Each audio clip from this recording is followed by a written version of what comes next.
কয়েকদিন ধরে তো এখানে সারা সময় বৃষ্টি হয়ে যাচ্ছে।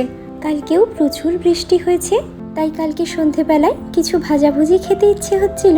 মানেও এই বৃষ্টির বাজারে চপ বেগুনি কিছু, কিন্তু আমি তো বাড়িতে একা থাকি, সেই জন্য ওই ইচ্ছেগুলোকে আর অতটা পাত্তা দেওয়া হয় না। তাই কালকে সন্ধেবেলাতে 1 কাপ চা করে নিয়েই বসলাম, আর সঙ্গে কিছু বিস্কিট আর একটু ভুজিয়া। তবে এটাও খুব একটা মন্দ লাগলো না খেতে। লাস্ট টাইম যখন মায়ের কাছে গিয়েছিলাম তখন ওখানে বসে মা, দিদা আর আমি 3 জনে গল্প করতে করতে গরম গরম চা খেতাম, কি যে ভালো লাগতো। তাই কালকে যখন একা বসে চা খাচ্ছিলাম তখন ভীষণ মা আর দিদার কথা মনে পড়ছিল। কিন্তু কি আর করা যাবে, একা একা ফোন ঘাঁটতে ঘাঁটতেই চাটা খেলাম। আর কালকে ডিনারে বানিয়েছিলাম একটু পনির স্যান্ডউইচ। তার জন্য প্রথমেই সবজিগুলোকে কেটে নিয়েছিলাম।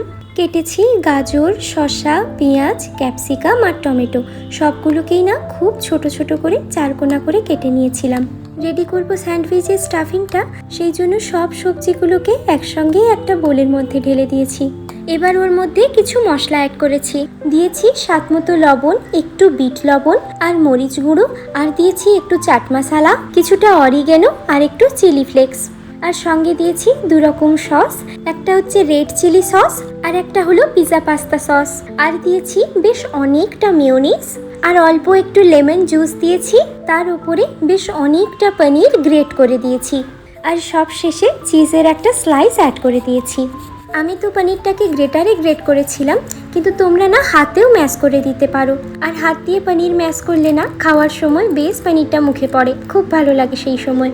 কিন্তু এইভাবে গ্রেট করে দিলে না খাওয়ার সময় বোঝাই যায় না যে এর মধ্যে কোনো পনির আছে, খুব সুন্দরভাবে সবজিগুলোর সাথে মিশে যায়। আর তাছাড়া আমি তো সবজিটাই একটু বেশি দিয়েছি, তুলনামূলক পনিরটা অতটাও দিইনি। তো চিজ দেওয়ার পরে সব কিছুকে একসঙ্গে খুব ভালোভাবে মিশিয়ে নিয়েছি। কালকে দুর্দান্ত একটা স্টাফিং রেডি হয়েছিল জানো তো। এরপরে ব্রেডের মধ্যে একদিকে লাগিয়েছি টমেটো কেচাপ, আর একটার মধ্যে দিয়েছিলাম ধনিয়া পুদিনার চাটনি। কালকে স্যান্ডউইচ করার সময় দুটো ব্রেডে দুদিকে এই স্প্রেড দুটো লাগিয়েছিলাম। এই দুটো স্প্রেড ইউজ করতে না টেস্টটা আরও এনহ্যান্স হয়েছিল। এরপরে ওই রেডি করে রাখা পনিরের স্টাফিংটা একটা ব্রেডের ওপরে দিয়ে আর একটা ব্রেড ওপর থেকে চাপা দিয়েছিলাম। এরপরে ব্রেডগুলোর ওপর দিকটায় বেশ কিছুটা করে বাটার লাগিয়ে দিয়েছি।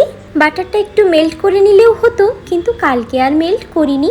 ওই ফ্রিজ থেকেই কিছুটা সময় আগে বের করে রেখেছিলাম, তাতেই যতটা মেল্ট হয়েছিল নাইফ দিয়ে ব্রেডের ওপরে কোট করে দিয়েছিলাম।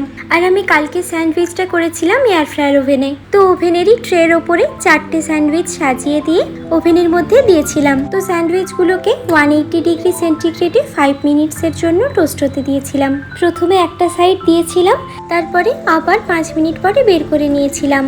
এবার স্যান্ডউইচগুলোকে উল্টে দিয়ে ওই দিকটাতেও ব্রেডের ওপরে আবার একবার ভালো করে বাটার লাগিয়ে দিয়েছি। স্যান্ডউইচের এক দিকটাই এত সুন্দর হয়ে গিয়েছিল, মনে হচ্ছিল কতক্ষণে আর একটা সাইড হবে আর বের করে খাবো। ওই সাইডটাই ভীষণ ক্রিস্পি লাগছিল দেখতে। উল্টো দিকটাতেও বাটার লাগিয়ে দিয়ে আর একবার ওভেনে দিয়েছিলাম, আর লাস্ট টাইমটা আমি 2 মিনিটের জন্যই দিয়েছিলাম। শেষে যখন আমি স্যান্ডউইচগুলো বের করি এত সুন্দর স্মেল গোটা ঘরে ছড়িয়ে পড়েছিল, তখন কি যে ভালো লাগছিল কি বলি। আর তারপর যখন আমি স্যান্ডউইচটার একটা বাইট নিলাম, উফ সেই টেস্ট, দারুণ টেস্ট হয়েছিল কালকে স্যান্ডউইচটার। এখন ভয়েস ওভার দিতে গিয়েও আমার জিভে আবার জল চলে আসছে, এতটা ভালো হয়েছিল। তাই বলছি তোমরাও এইভাবে একবার ট্রাই করো, খুব ভালো হয় খেতে। আর আজ এতটাই, টাটা।